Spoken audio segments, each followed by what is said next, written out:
What's going on, YouTube fam? It's your boy Tony 2 times, and we back with another episode of Hood Tales, man. Before I start, be sure to tap that like button. Definitely watch this video to the end to hear the full story and all the details in the case. For the day one fam, welcome back. Y'all already know it's all love. Thanks for tuning back into another episode. If you're new to the channel and you feeling the content, feel free to subscribe. Definitely hit the notification bell so you can be notified every time we drop a new video. Let's get right into the story. When I talk to most of my family and friends nowadays to ask them what's been going on or what they are up to, I usually hear the same answer: trying to grind and stay out the way because it's crazy out here.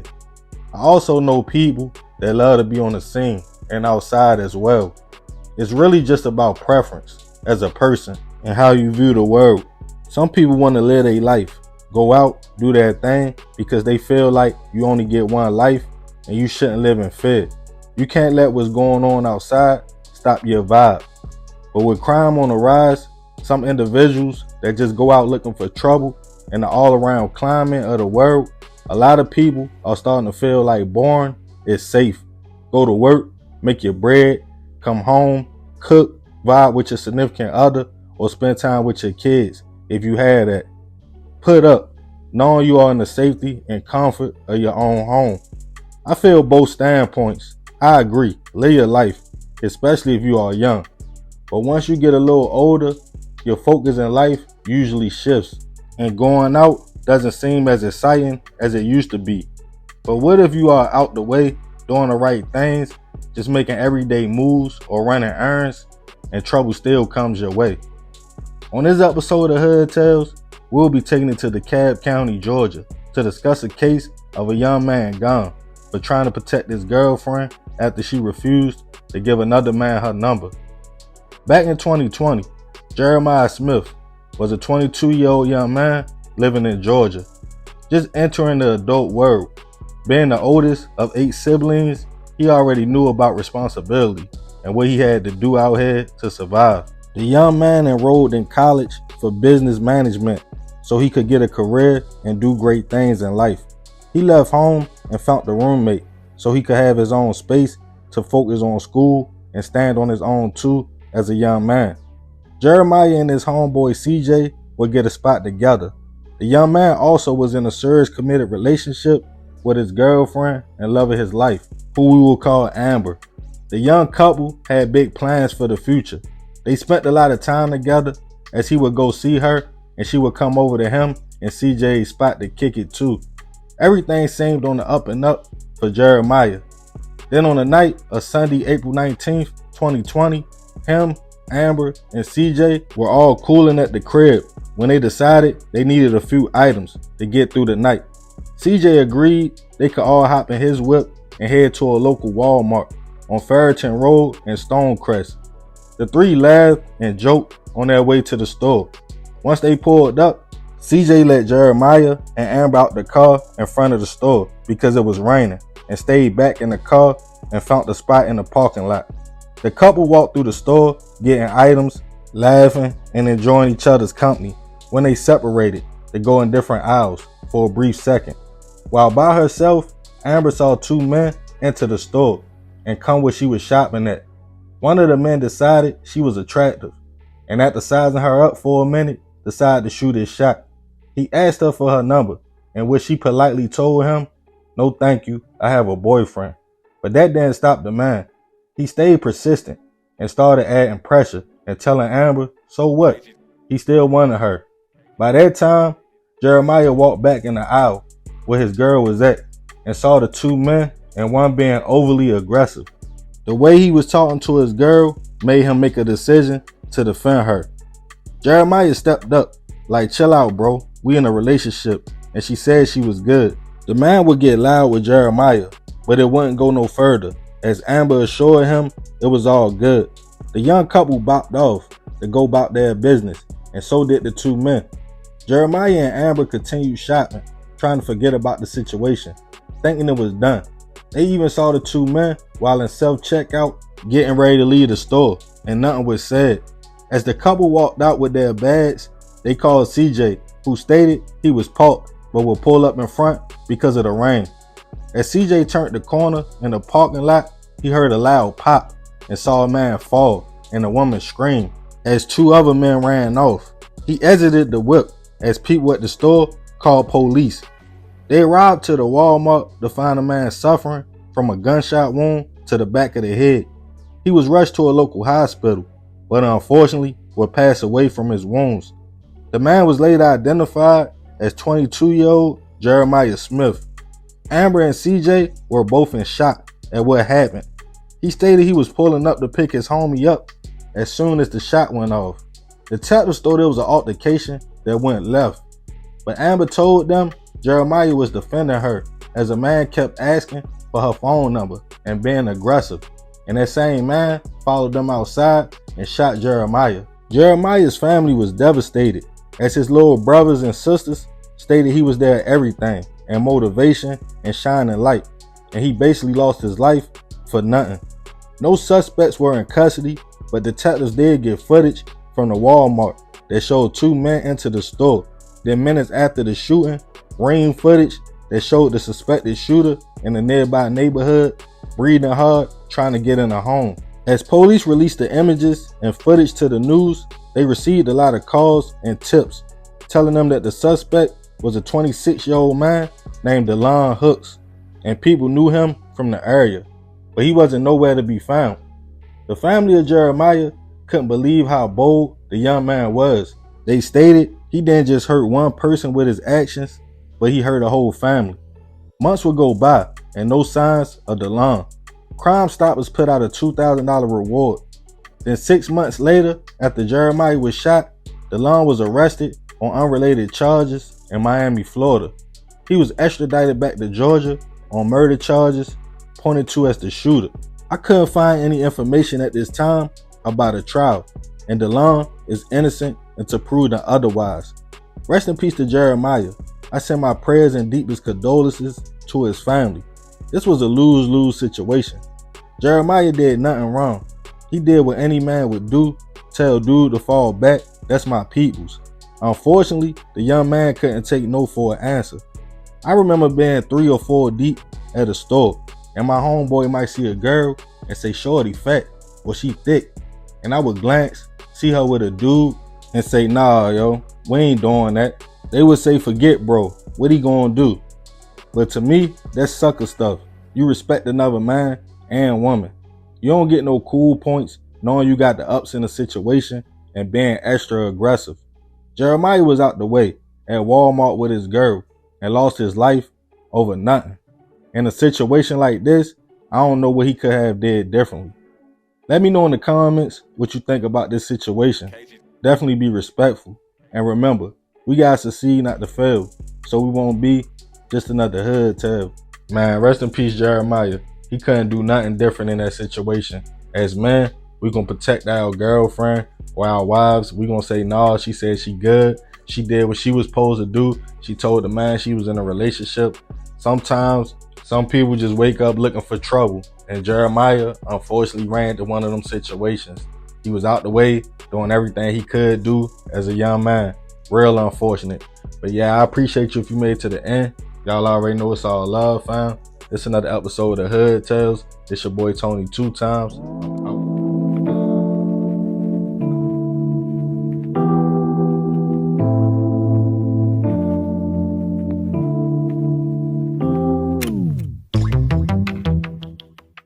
What's up, fam? It's your girl, Mrs. Tony 2 times, and I'm back with another video. In this episode of Hood Tales, I'll be taking it to Silver Spring, Maryland, to discuss the heinous plot between twin sisters Leandra and LeMay Matthews and 2 others to end their younger brother's life. But before we get into this video, welcome if you're new here to our channel, and welcome back to all of our subscribers. If you haven't subscribed yet, make sure you do so and join the Tony 2 times family. Go ahead and click that notification bell to get notified every time we upload. And if you're rocking with the content, don't forget to hit that like button. Feel free to share this video. Make sure you watch until the end to hear the full story. All right, let's jump right into it. According to psychotherapists, twins have a very special bond where they generally share the kind of us against the world mindset. They don't usually question what the other one wants, needs, or feels, even if they don't personally agree. Most twins don't think of themselves as individuals. They think of themselves as a pair. In other words, twins will usually ride for each other no matter what. And for 19-year-old twin sisters, Leandra and LeMay Matthews, that bond would be put to the test when Leandra commissioned LeMay to help her in a plot to end the life of their younger brother, 17-year-old Christian Matthews, in 2017. According to reports, Leandra and her younger brother Christian had an ongoing feud. They seemed to get into it with each other often. Christian was known at times to be involved in fights and robberies while in high school. He didn't always associate with the best crowd. Some would even describe him as volatile and unpredictable.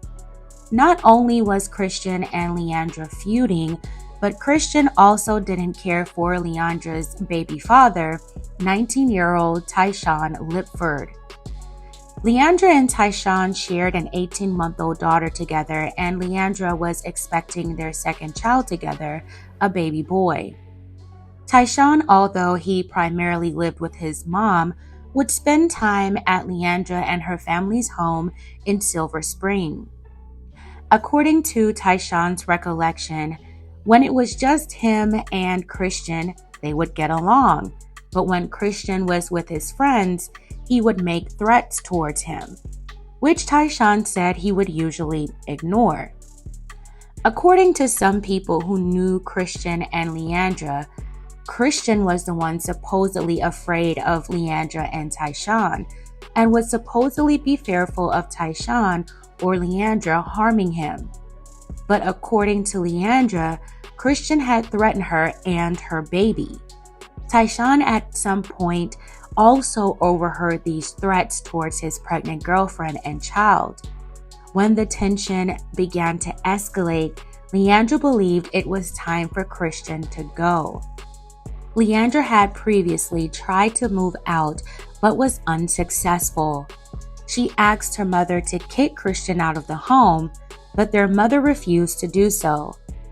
A short time later, as Leandra, LeMay, Tyshawn, and his friend Daniel Howard were discussing Christian, Leandra said she wanted her brother gone. On Tuesday, March 21st, 2017, around 2:25 a.m., a call came in to the Emergency Communication Center reporting a suspicious situation in the 1000 block of Mondrian Terrace. When officers responded to the home, they found an unresponsive teenage male in the resident's basement.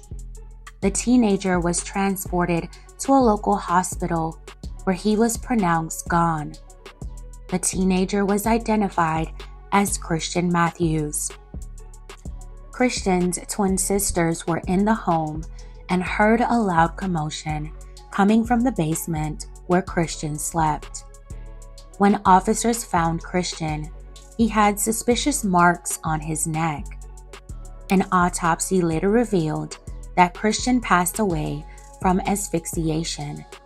His passing was ruled a homicide. 2 days later, detectives arrested Tyshawn Lipford. During an hours-long interview with detectives, he admitted to slaying Christian by holding him in a chokehold until he was unconscious. He admitted to wearing latex gloves during the slaying, which he told police he disposed of in a storm drain nearby the home. Tyshawn's DNA was found on the gloves as well as at the scene of the crime. In 2019, Tyshawn was convicted of second-degree hit and sentenced to 30 years in prison. But Tyshawn's conviction was just the tip of the iceberg in Christian slaying. 2 years after her brother's slaying, Leandra admitted to her mother and aunt the role she played in Christian's demise. While watching an episode of the TV show I Almost Got Away with It, Leandra unremorsefully confessed with a straight face, saying it had to be done. She told her mother he had to go because he wasn't going to stop. Her mother asked if the plan was to just hurt Christian. Leandra replied, "No, because you already know how Christian is. You know that if he was going to get into a fight, it wasn't going to stop him." The mother relayed her daughter's confession to detectives. Leandra's twin sister LeMay also played a role in the plot to slay Christian. Tyshawn's friend, 25-year-old Daniel Howard, allegedly helped Tyshawn in slaying Christian. In September 2021, Montgomery County Police announced arrest and first-degree hit charges against Leandra, LeMay, and Daniel. They were all arrested after detectives compiled enough evidence to prosecute them. In October 2021, LeMay, 4 years after her brother's slaying, pleaded guilty to being an accessory after the fact. In a statement from LeMay that was read in court, she said that her brother and twin sister were having arguments and that Christian was angry that Tyshawn was the father of Leandra's baby. LeMay said that Leandra wanted Christian gone. Leandra asked LeMay to watch her baby the night of the slaying and told LeMay she was going to pick up Tyshawn and Daniel to bring them to the family's house. LeMay said she told them that they were coming over to handle Christian. LeMay said she knew that they wanted to end Christian's life, but LeMay said she hoped that they would just beat Christian up instead. LeMay said later that night, Leandra asked her to make sure that Christian was in his room in the basement. LeMay said when she went down to Christian's room, she saw him in the bed with the covers over him and presumed he was asleep. After that, Daniel and Tyshawn arrived at the house. LeMay said she noticed that both put on rubber gloves and watched them go downstairs to the basement. LeMay said she heard the commotion and thought she heard Christian yelling, "Stop." After that, LeMay took the baby out to Leandra's car. Then, Daniel and Tyshawn ran out of the house and also got into the car. Leandra was also in the car. With everyone present, Daniel allegedly told everyone to stay silent about what happened. LeMay said after arguing with Leandra, the sisters agreed that LeMay would call 911. LeMay said in her statement, Leandra told her exactly what to say on the 911 call and what to tell police when they interviewed her. LeMay said she lied to 911 and the police because she was scared of what Daniel would do if she told the truth. LeMay was released on bond and placed on house arrest while awaiting her sentence. LeMay agreed to testify against her twin sister and Daniel Howard. In August 2023, Leandra went to trial for the slaying of her brother Christian. Text messages between Leandra and her children's father, Tyshawn, revealed the devious plot to end Christian's life. A text message from Tyshawn's iPod told Leandra to let him know when Christian was home. In another text message, Tyshawn initially wanted to do it earlier in the night, but Leandra disagreed. She texted her boyfriend, "And y'all idea is not a good idea, trust me. I'm not gonna let y'all do it if y'all don't do it how I said, cause it's a whole bunch of stuff y'all ain't think about." She reportedly went on to say that there would be fewer potential eyewitnesses later at night. Leandra also told them to make it look like a robbery. Leandra unlocked the back door and left them disposable gloves, for them to use. They waited outside until Christian was asleep. After the slaying, Leandra met the men nearby and drove them back to the home where she picked them up from. After arguing over the 911 call and telling her sister exactly what to say, Leandra reportedly told her sister LeMay to wait until they got back to the house to call 911. Leandra was found guilty of second-degree hit. She was acquitted of first-degree hit and conspiracy. Leandra's attorney told reporters that they would be appealing her conviction. They claimed that Leandra was acting in self-defense, stating that Christian had threatened to harm Leandra and her daughter that night. They also stated that Christian and their stepbrother said they would do unspeakable things to Leandra and her daughter. The defense claimed that Leandra suffered at the hands of Christian for many years and was diagnosed with PTSD by a doctor from the defense. However, that evidence was not admissible during the trial. Leandra, now 25, is scheduled to be sentenced in January 2024. She faces up to 30 years in prison. As for Daniel Howard, now 27, his trial is set for April 2024.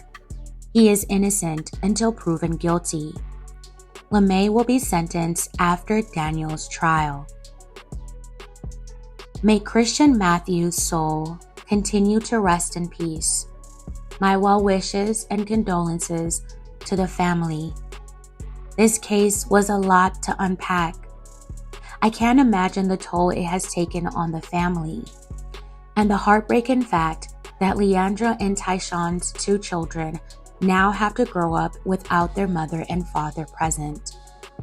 I don't know if the allegations Leandra made against Christian are true or not. In LeMay's statement, she said the beef was over Leandra's baby father, Tyshawn. Tyshawn and Leandra are saying that the threats Christian made are the reason why they plotted to take his life. It's alleged that the role Daniel played was holding Christian down while Tyshawn took him out. He will have his day in court soon. It's really a lot. Initially, it was only Tyshawn who was convicted, and he took sole responsibility for Christian's slaying. It's crazy how everything all unfolded, especially with Leandra's confession to her mother. Yeah, this is a wild story with so many layers and elements to it. But it all boils down to how anger can cause nothing but turmoil. Fam, tell me your thoughts on this in the comments below. Alright fam, that's it for this episode of Hood Tales. Thank you all so much for watching. Please don't forget to like, share, and subscribe. This is your girl, Mrs. Tony 2 times, and I'm out.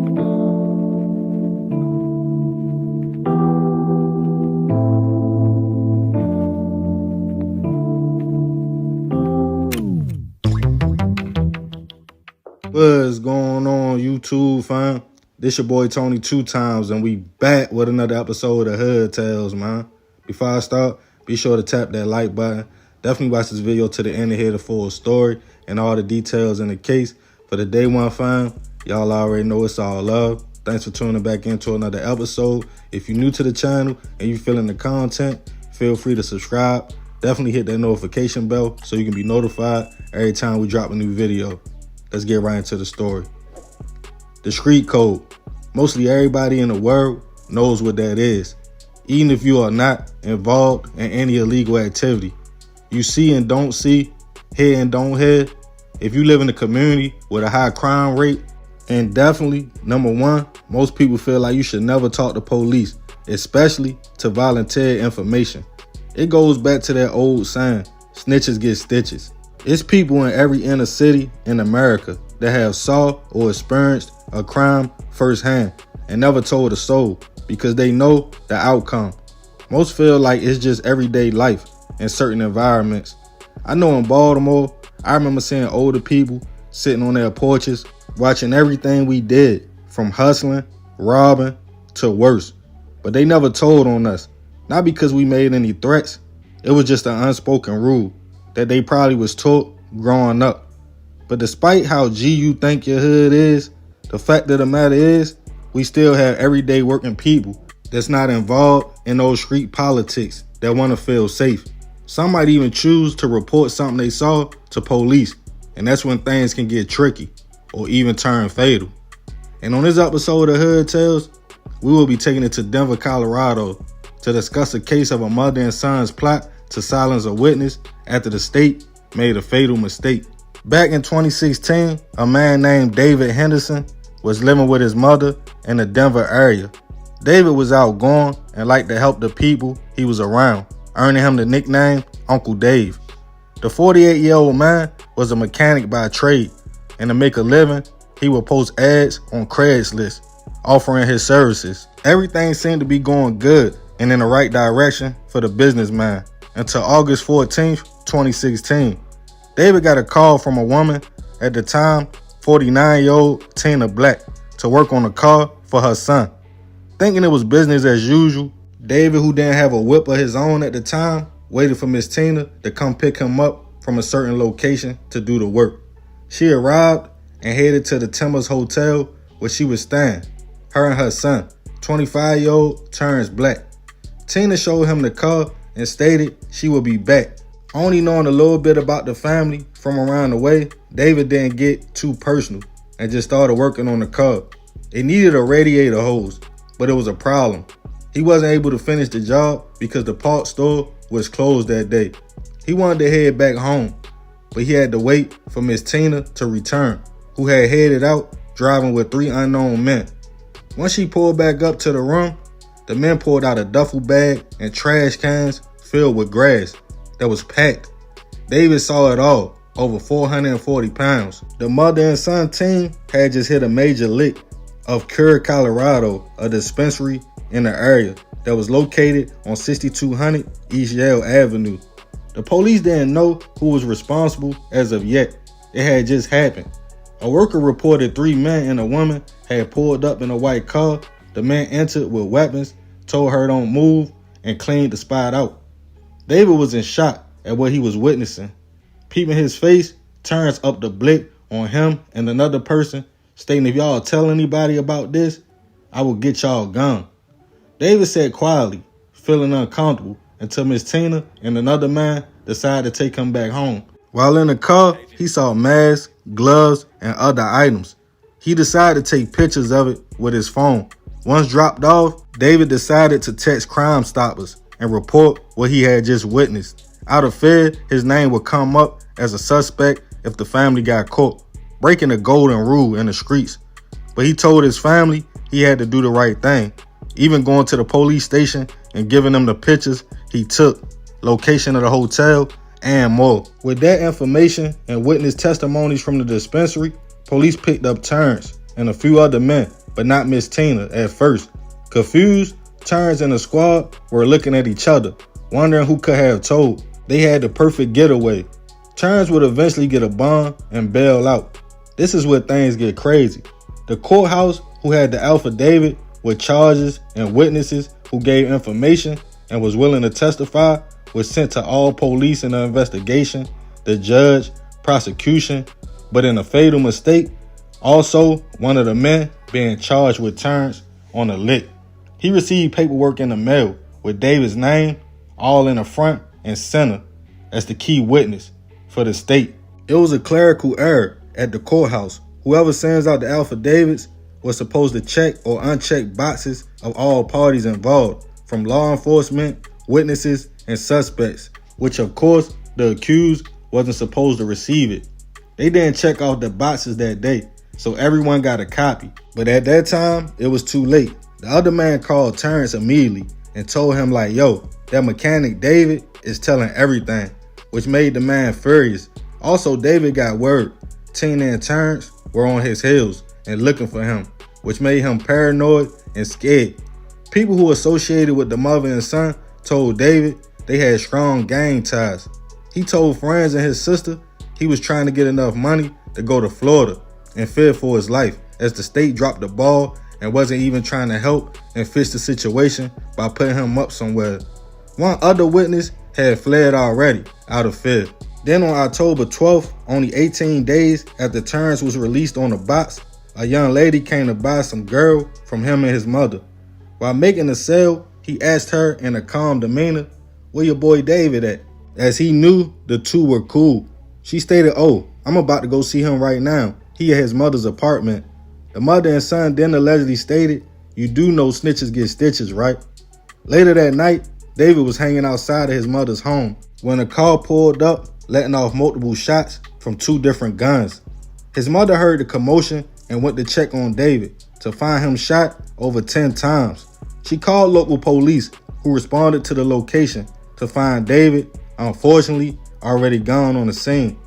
His sister and family were devastated and felt he was left unprotected after the courts made a fatal mistake.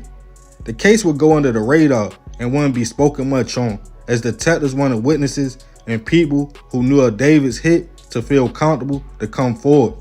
Surprisingly, after all of that, people still talked, including the young lady who went and copped the girl that night from Terrence. She pointed at Tina and Terrence. The two were picked up and charged with first-degree hit, witness intimidation, and other charges.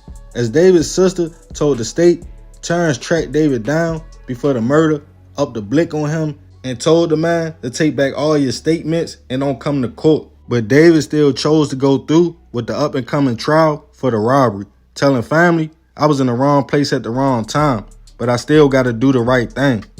That wasn't the first case of paperwork being sent to the defendant, as over 1,500 cases had been reported that year, some also ending in murder of witnesses. But yet the state went public and showing people to keep talking as they allegedly fixed the problem by getting the judges to sign off, checking everything before sending affidavits out. The case of the mother and son would stay low-key and failed witness intimidation all the way until it went to court. David's family was there and Tina spoke out, stating, "We didn't do that. I don't believe in black-on-black violence. Sorry y'all lost y'all people, but now the state and system is failing us again, taking me away from my family." Terrence didn't say too much, but in the end, both mother and son was convicted and sentenced to life in prison for the hit on David. Some co-defendants in the dispensary robbery turned state, and even another suspect in the hit. Due to the first mistake, names wasn't released. David's family spoke out on how everything played out, happy they got justice, but still frustrated about the error. They felt that mistake cost him his life. Rest in peace to David. I send my deepest prayers and condolences to his family. This is a crazy situation all around the board. Why would Tina and Terrence have a mechanic at the spot knowing they going on a lick, then pulling out the product in front of somebody they barely knew? If you are living that lifestyle, you can't expect everybody to live by that code. David made a decision that unfortunately cost him his life. In certain environments, a lot of everyday civilians have lost their lives because of what they witnessed. That's why people don't talk to police, because they still gotta live there. The state was reckless and cared nothing about the witnesses. It's all about convictions. 1,500 cases got sent out. Either somebody wanted that to happen or just didn't care. The mother and son turned the robbery to a life sentence because, in my opinion, they wasn't street smart enough to keep their business to themselves. So remember, we gotta succeed, not to fail, so we won't be just another hood tale. Man, crazy story, man. I ain't gonna say too much more about this one. Let me know what y'all think in the comments. Definitely be respectful. I appreciate you if you made it to the end. Y'all already know it's all love, fam. This another episode of Hood Tales. This your boy Tony 2 times. I'm out.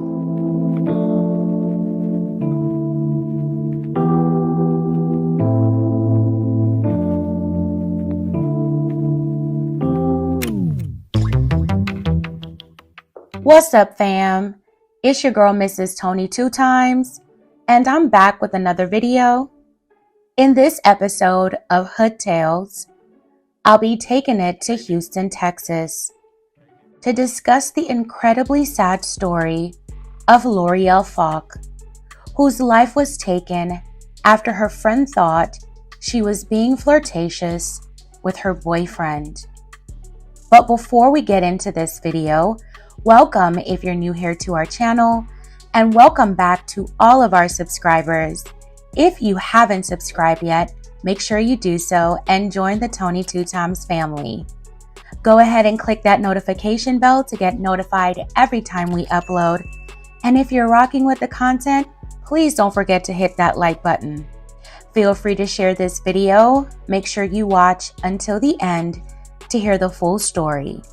Everything in this video is alleged. All right, let's jump right into it.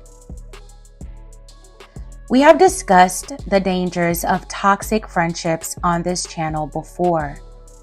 Real friends and meaningful friendships are so hard to find. I would say, especially nowadays, but if you think about it, toxic relationships or friendships have been around since the beginning of human existence on this earth, throughout many ancient civilizations, all the way to modern times. I used to question what drives someone to have such evil intentions and commit devious deeds towards a person they call their friend. Many would answer that question with the words envy, jealousy, and hate. But could it be something deeper in addition to those three things? I've learned to never underestimate what any person may be capable of doing, no matter how much they appear to be your friend. On June 27, 2023, police in Houston, Texas, responded to a report of a shooting at the Adele and Burr Piper Family Place apartments in Northwest Houston at 5:50 p.m. When officers arrived at the apartment where the shooting occurred, they knocked on the door. A little girl answered and said that her mother was sleeping on the couch under a green blanket. Responding officers uncovered the woman and saw that she was not asleep, but had a gunshot wound to the head and was no longer alive. The woman was identified as 29-year-old L'Oreal Falk. Thankfully, L'Oreal's 7-year-old daughter, who answered the door, was not hurt. L'Oreal was born on December 16, 1993. She's a native of Lafayette, Louisiana. L'Oreal was beautiful and a doting mother of one. It's not clear how long she and her daughter had been in Houston. The apartment complex where L'Oreal was living was operated by an organization called the Women's Home.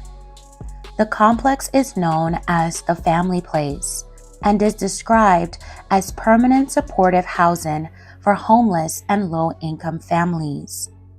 A neighbor of L'Oreal said that type of crime is rare in the complex.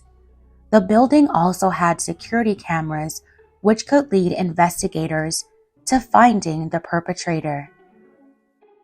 A couple of weeks after the slaying, on July 13th, police announced that they were looking for a suspect, describing him as a black male in his 20s or early 30s with a thin build and about 6 feet tall.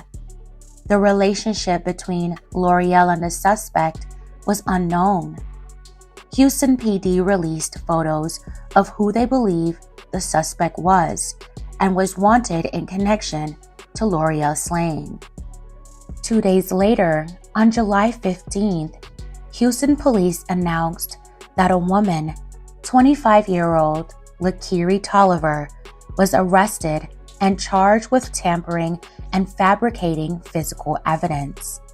Lakiri was allegedly present when L'Oreal was slain. Charging documents stated that Lakiri allegedly took a cell phone that would have been classified as evidence. They were also still looking for the male suspect. The unknown male suspect was eventually interviewed by police, and he was cleared as a suspect, with no charges being filed against him. Then just recently, after weeks of investigation, into who and why L'Oreal was slain, Lakiri Tolliver was charged with slaying L'Oreal, along with burglary, in addition to the tampering with evidence charge. Lakiri and L'Oreal were friends. Lakiri and a male friend were hanging out at L'Oreal's on June 26th, the night before the slaying. A witness in the home, sleeping next to L'Oreal, told police that Lakiri and L'Oreal fought over a robbery and Lakiri's boyfriend the night before, but said he didn't pay much attention. He says they all fell asleep on the couch, woke up the next morning, and he and L'Oreal got McDonald's and then went back to sleep on the couch. He told investigators he was a heavy sleeper and did not hear a gunshot. Investigators say at around 10:30 a.m. on June 27th, Lakiri is seen on surveillance video inside the home, going through L'Oreal's phone and then deactivating her camera. A second camera facing the front door recorded the audio of a single shot fired and the sound of a shell casing dropping moments after that. Court records state that a few minutes later, the man in the home is heard after being woken up by Lakiri. Witnesses told police that Lakiri told them she slayed L'Oreal because she thought L'Oreal was sneaking behind her back with her boyfriend, flirting with him. When police interviewed L'Oreal's daughter, the little girl told them she had been sleeping in her mother's room when Lakiri woke her up in the morning and told her to go to her room to sleep. She said Lakiri told her her mother was sleeping and she saw Lakiri place the green blanket over her mother. The camera also captured that audio. Lakiri then left the girl alone with her mom's body. Lakiri is also accused of stealing L'Oreal's cell phone and pretending to be her. Court documents say Lakiri also talked to L'Oreal's family on Instagram and claimed a man had taken L'Oreal's life. She claimed the man had a hit out on L'Oreal. Lakiri gave several different versions of what happened that night in L'Oreal's apartment, which raised her family's suspicions. Cameras in the apartment complex show Lakiri and the man leaving the apartment carrying several bags. Reports say the video also show the pair leaving and returning to the apartment several times, each time leaving with different items, like L'Oreal's Gucci and Louis Vuitton bags, according to the court documents. Lakiri then called 911 shortly before 6 p.m. and hung up and shut the phone off so dispatchers couldn't get a hold of her. That wasn't the last time Lakiri returned to L'Oreal's apartment. On July 11th, just a few days before she was first arrested, she allegedly broke into L'Oreal's apartment through a window. She allegedly took so many items that time that she wasn't strong enough to carry the basket. She had to drag it all the way to the parking lot. In an interview with police, she initially denied she was at the apartment on the day of L'Oreal's slaying, but changed her story when she was confronted with the video evidence. She claimed it was the man in the apartment with them that did it, but the video from the apartment shows he was sleeping at the time the trigger was pulled. Lakiri has been locked up since her arrest on July 14th. She is currently being held without bond. Lakiri Tolliver is innocent until proven guilty. May L'Oreal Faul continue to rest in peace. My deepest condolences to the family and loved ones of L'Oreal. In addition to being a loving mother, daughter, sister, and niece, in her obituary, it states that L'Oreal was also a wife, and she leaves behind her husband.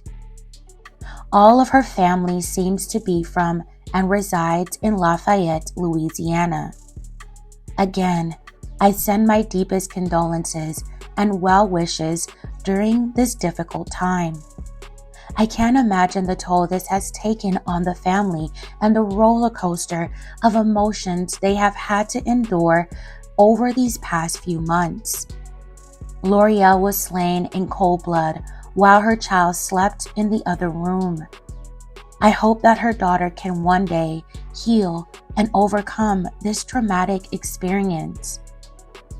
The whole situation behind L'Oreal's slaying is truly unbelievable. If Lakiri really believed L'Oreal was going behind her back like that, why not just end the friendship and walk away? Why take a mother away from her child over a man? From Lakiri's social media, it appears that she is also a mother. If convicted, she will be leaving her children behind for possibly the rest of her life. All over some dude she doesn't have access to now anyway. The alleged lies to cover up what she may have allegedly done speaks volumes of how far she was willing to go. She was even willing to throw the guy under the bus. And the alleged stealing part just adds fuel to the fire. Was there something more going on? Because the so-called witness mentioned something about them arguing about a robbery. And then Lakiri ends up stealing from L'Oreal after the slaying, allegedly. So I don't know, this story is just so crazy. Either way, I hope L'Oreal gets justice. Fam, tell me your thoughts on this in the comments below. Alright fam, that's it for this episode of Hood Tales. Thank you all so much for watching and making it to the end. Please don't forget to like, share, and subscribe. This is your girl, Mrs. Tony 2 Times, and I'm out.